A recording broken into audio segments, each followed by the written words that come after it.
Bienvenue pour vivre cet instant des paroles de la vie éternelle avec Marc Joseph. Nous sommes aujourd'hui le 18 juin 2024.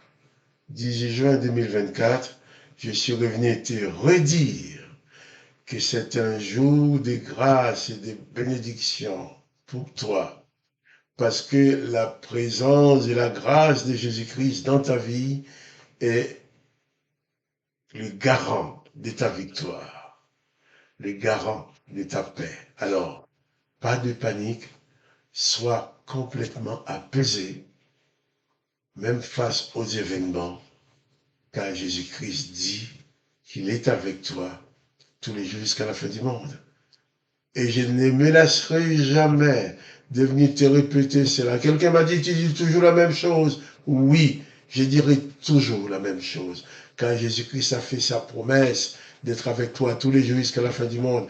Et cette promesse, nous devons le garder dans nos cœurs, dans nos esprits, dans nos cerveaux, dans nos têtes, dans nos bouches. Ne jamais oublier cette présence de Jésus-Christ. Car lorsque nous oublions la présence de Jésus-Christ dans nos vies, eh bien, nous pouvons nous trouver plongés dans le découragement, la déprime.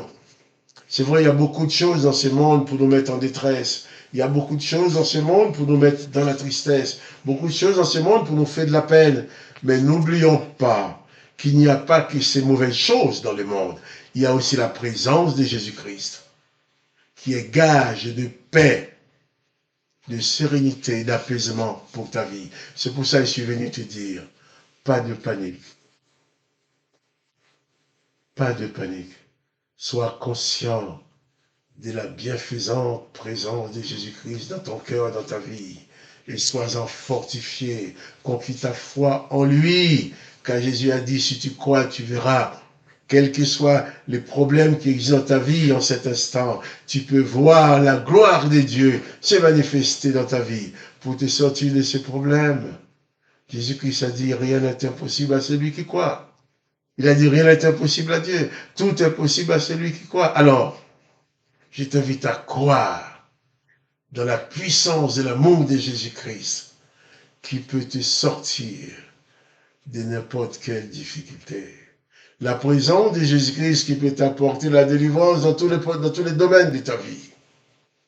Je t'invite à croire dans la présence de Jésus-Christ dans ta vie. Il est présent en toi. Tu ne le vois pas de tes yeux physiques, mais entraîne ton âme, entraîne ton esprit à vivre cette présence de Jésus-Christ au fond de ton âme. Sois conscient, sois consciente que Jésus-Christ est avec toi. Et il a promis de ne jamais t'abandonner. Et personne ni rien ne peut obliger Jésus à t'abandonner. Même si tu commets des erreurs. Il ne faut pas s'amuser à commettre des erreurs. Mais si tu commets une erreur par accident, eh bien, reviens vers lui. Il ne va pas te rejeter pour autant.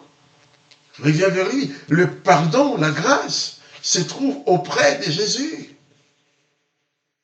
Tandis que les gens du temps de Jésus vivaient avec leur loi après à condamner, à lapider, à tuer quiconque qui voulait même lapider Jésus. Mais Jésus lui vient. Il n'a lapidé personne. Il n'a tué personne. Il n'a condamné personne. Il n'est pas un condamnateur, Jésus-Christ. C'est un sauveur. C'est le sauveur. Jésus-Christ. Tu l'as dans ta vie. Alors, sois apaisé. Si tu n'as pas encore réussi Jésus dans ta vie, je t'invite à le faire. Invite Jésus-Christ à venir habiter, venir vivre en toi. Dis, Seigneur Jésus, je t'invite à venir dans ma vie. Viens. S'établis en moi comme sauveur, comme maître. Ainsi tu connaîtras l'apaisement, la paix, la joie et le bonheur d'être à Christ. Je ne dis pas le bonheur de n'avoir aucun problème dans cette vie terrestre. Non, c'est pas ça le bonheur. Le bonheur, c'est de savoir, à chaque problème, Jésus a une solution. Le bonheur, c'est de savoir, quels que soient les problèmes que je rencontre, Jésus-Christ est ma solution. C'est ça la clé du bonheur. Car Jésus même sur la terre, il avait plein de problèmes. Les gens lui faisaient beaucoup de problèmes. Mais il n'a pas été vaincu. Si Jésus n'a pas été vaincu, toi non plus. Tu ne seras jamais vaincu parce que Jésus-Christ est avec toi tous les jours jusqu'à la fin du monde. Jésus-Christ a dit que nous pouvons prier. Je vais prendre le temps de prier avec toi. Père, je te demande maintenant de bénir mon frère, ma soeur, qui écoute, qui regarde cette vidéo et qui prie avec moi. Entends sa prière. Tu connais ses besoins et ses attentes. Dans le nom de Jésus, je te demande vraiment de manifester ta toute puissance pour lui apporter la délivrance, pour lui apporter la guérison, pour apporter la paix dans son cœur, pour lui donner, Seigneur, d'accéder à cette victoire qu'il attend, qu'elle attend. Oh, merci, parce que tu bénis mes bien-aimés. Tu fais du bien à leur esprit, leur âme et leur corps. Par ta grâce, Papa, je te remercie de ce que tu réponds à ma prière. Dans le nom du Seigneur Jésus-Christ, je te l'adresse. Amen. Lisons tout de suite quelques versets dans l'évangile de Jean, chapitre 11. Nous lisions l'histoire de Lazare. Dans l'histoire de Lazare où Jésus a dit qu'il allait retourner chez Lazare. Et les gens lui disaient, il ne faut pas y aller, on voulait te lapider.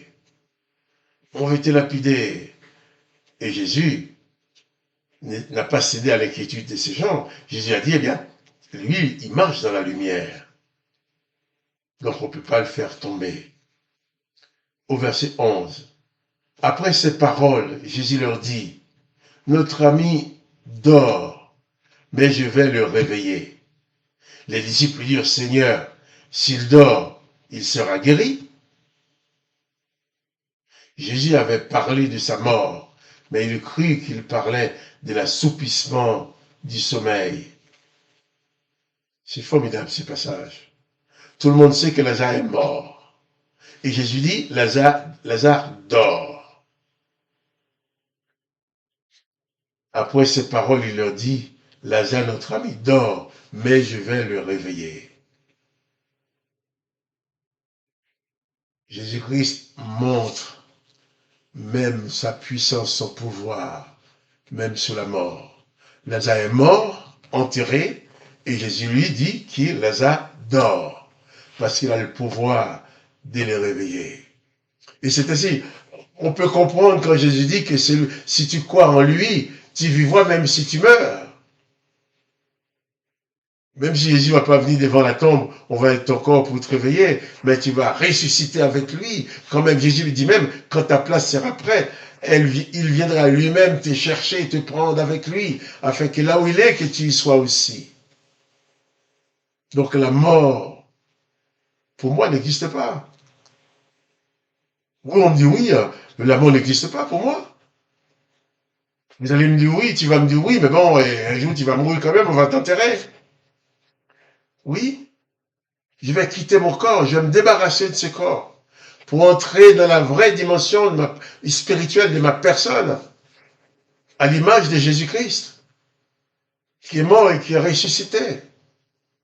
La mort, qu'on appelle la mort chez les hommes, pour Jésus-Christ, c'est le passage d'un état à un autre état. Lazare dort, je vais le réveiller. Les gens croyaient que Lazare était vraiment en train de dormir dans l'assoupissement du sommeil. Alors Jésus leur dit ouvertement, Lazare est mort. Et à cause de vous, afin que vous croyiez, je me réjouis de ce que je n'étais pas là, mais allons vers lui. Quand on a dit à Jésus que Lazare était malade, Jésus aurait pu retourner tout de suite, guérir son ami. Les gens seraient contents de constater une guérison accomplie. Mais Jésus a fait exprès de laisser l'état de Lazare s'empirer. Il dit, il est mort à cause de vous. Jésus voulait laisser mourir Lazare parce qu'il voulait montrer à ses disciples, montrer au monde, nous montrer à nous aussi, qu'il a le pouvoir même sur la mort. C'est pour ça qu'il a dit pour lui, pour vous Lazare est mort, mais pour moi Lazare dort. Mais comme les gens n'avaient pas compris, il dit, Lazare est mort, et à cause de vous, afin que vous croyiez. Je me réjouis de ce que je n'étais pas là, mais allons vers lui. Voilà. Jésus explique que certains événements qui arrivent dans nos vies ne sont pas là pour notre mort, ne sont pas là pour nous condamner, nous enfoncer. Mais il va utiliser ces situations-là pour manifester sa gloire, pour glorifier son nom. Et nous aussi, toi aussi, nous avons prié ensemble. Quand tu vas recevoir la délivrance, n'oublie pas que c'est Jésus qui t'a délivré. N'oublie pas de dire merci. N'oublie pas de glorifier son nom. N'oublie pas de témoigner à d'autres de l'état dans lequel tu étais et de ce que Jésus-Christ a fait dans ta vie. Que le Saint-Nom de Jésus-Christ soit béni. Jésus-Christ a le pouvoir même de ramener cette personne morte à la vie. Il le fera pour toi aussi. Mais toi, réalise bien ce privilège que tu as d'avoir Jésus-Christ comme sauveur et comme maître. D'avoir Jésus-Christ comme ami qui t'accompagne et qui dit « Je suis avec toi tous les jours jusqu'à la fin du monde ». Il faut prendre conscience de cela afin de bannir les déprimes, le découragement et la panique. Et d'être toujours heureux, toujours joyeux, même devant les circonstances douloureuses. De ne pas te mettre en colère parce que les autres sont en colère. De ne pas te mettre en colère parce que les autres sont méchants. Mais au contraire, de garder le sourire non seulement sous tes lèvres, mais dans ton cœur, parce que Jésus-Christ est présent. La présence de Jésus-Christ, c'est la présence de la grâce, du pardon, de la bénédiction. Alors que le nom de Jésus-Christ soit béni dans ta vie. Que le nom de Jésus-Christ soit glorifié dans ta vie. Que le nom du Dieu le Père soit aussi glorifié. Que toi, tu sois richement béni, visité par la présence de Jésus-Christ. Et quant à moi, Marc-Joseph, je te dis, pas de panique. Jésus-Christ est avec toi. Sois sans crainte et sans peur.